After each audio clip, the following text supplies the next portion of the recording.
Many of these people know that they got their seats from, and many of which got seats in the Senate and Congress from long-held Republican seats. They know that the people back in their states and in their constituencies will not tolerate this any longer. So up against the Republicans and the Blue Dog Democrats are these freshman congressmen, Democratic congressmen and senators, and they're not. They don't seem like they want to go along with the program. So if there's any hope, it'll come from these freshmen. The Constitution says no money shall be drawn from the Treasury, but in consequence of appropriations made by law. This money is not drawn from the Treasury. Well, let's talk about that. Do you think it's consistent with the spirit of that provision of the Constitution for a group like the FMOC to hand out $500 billion to foreigners without any action by this Congress? Congress approved it in the Federal Reserve Act. When was that? Quite a long time ago. I don't know the exact date. 100 years ago? The original act is 1914, I believe. I don't know whether this provision was in 1914 or not, but the Federal Reserve Act was in 1913. All right, and at that time, the entire gross national product of this country was well under $500 billion, wasn't it? I don't know. Is it safe to say that nobody in 1913 contemplated that your small little group of people would decide to hand out $500 billion to foreigners? What the bailout legislation really did was give a blank check backed up by U.S. taxpayers to offshore megabanks. Of course, Congress has oversight. If you read the Constitution, our founders were very clear. Anything to do with taxes and money is put into the hands of both houses of Congress together. Both houses of Congress together must approve it. Because it's a buck, because that's why we fought the revolution. Taxation without representation was part of it. Foreign banks, Société Générale of France, about 10 billion for a French bank. Deutsche Bank of Germany. Did Deutsche Bank need the money? How much did they get from the bailout? Well, they told us they got $12 billion from the bailout. And Barclays Bank of Britain, 10 billion. So you're up to almost $50 billion to bail out a series of foreign banks that were derivatives counterparties of AIG, plus Goldman Sachs. This is the biggest swindle, not only in the history of the United States, this is the biggest swindle and transfer of wealth in the history of the Western countries. And we've seen all these cronies from Wall Street with the combination to the vaults around the country, and they've just looted the Treasury and the banks and the securities industry dry. This is by probably an order of magnitude the biggest fraud in history. Over the next 10 months, $23.7 trillion was stolen from the U.S. Treasury. The gentleman from North Carolina, Mr. McHenry. Thank you, Mr. Chairman. And the tune of $23.7 trillion worth of taxpayer exposure for the bailouts is quite striking. The calculation right now is that with Obama, we've got $24 trillion as a line of credit available only to Wall Street banks, insurance companies, credit cards, mutual fund companies, and others, but only financial institutions. $24 trillion of money from the Federal Reserve, from the Federal Deposit Insurance Corporation, and from the Treasury in the form of the bailout of October 2008. The Federal Reserve, the private holding company for the offshore banks, arrogantly told Congress and the American people that it was none of their business what the private banks did with the people's money. One very interesting exchange. Senator Bernie Sanders of Vermont asking Bernanke, we have given upwards of $2 trillion to various financial institutions. You've got to tell me, where did the money go? And Bernanke simply stonewalls and says, I won't tell you. And who got the money? Hundreds and hundreds of banks. Any bank or that has access to the U.S. Federal Reserve's discount. You tell us who they are. No.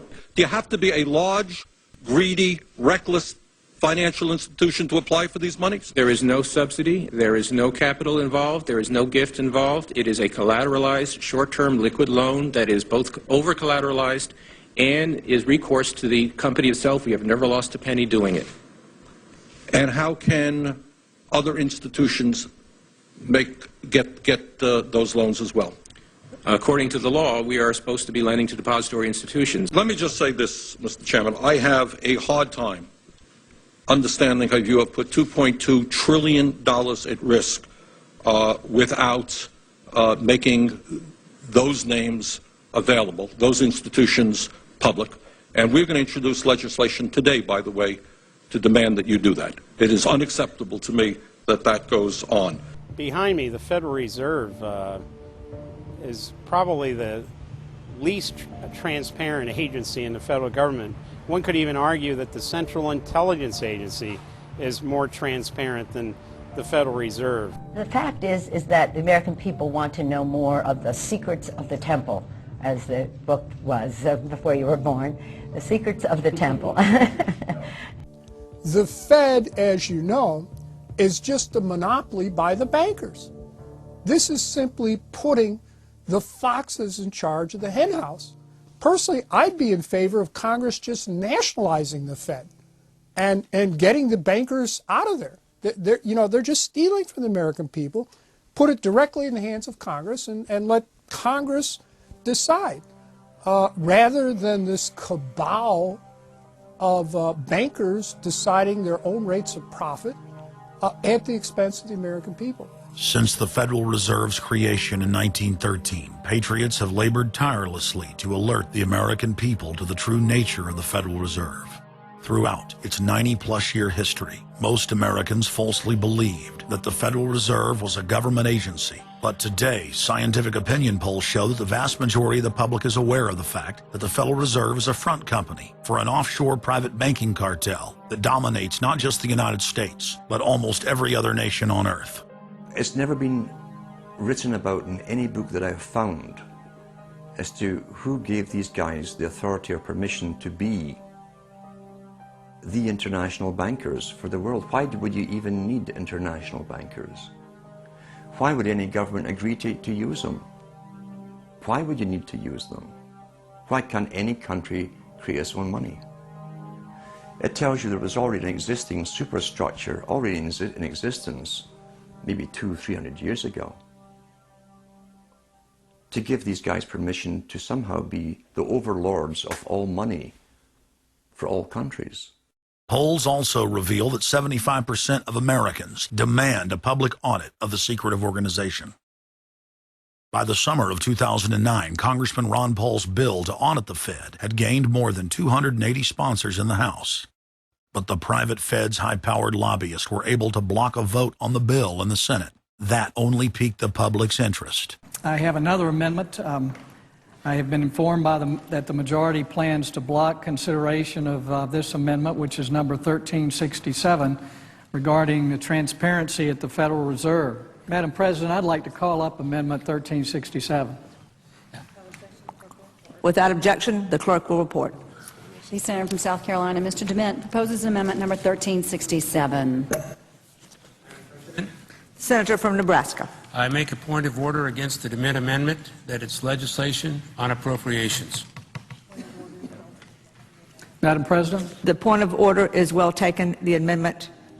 I regret the objection. The amendment falls. The people began asking themselves, why couldn't there be an audit of the Federal Reserve? The Fed has never once been audited. In the whole period of time, in the almost 90-some-odd years that the Fed has been around, the most powerful agency and independent agency, it has never once been audited. This is an absolute crime against the freedoms of this country. Do you think it would cause problems for the Fed or for the economy if that legislation was to pass? My concern about the legislation is that if the GAO is auditing not only the operational aspects of our programs and the details of the programs, but is making judgments about our policy decisions, that would effectively be a takeover of monetary policy by the Congress. Is that your position, that This bill, if it were to be passed, would interfere directly with interest rates, setting interest rates? If we were to raise interest rates at a meeting and someone in the Congress didn't like that and said, I want the GAO to audit that decision, wouldn't that be viewed as an interference? I wouldn't think so. This is just reviewing it, and you can do what you want. The Federal Reserve has never been subjected to an outside audit. And if you audit them, it's very likely that Greenspan, Bernanke, and Volcker might all go to jail. It was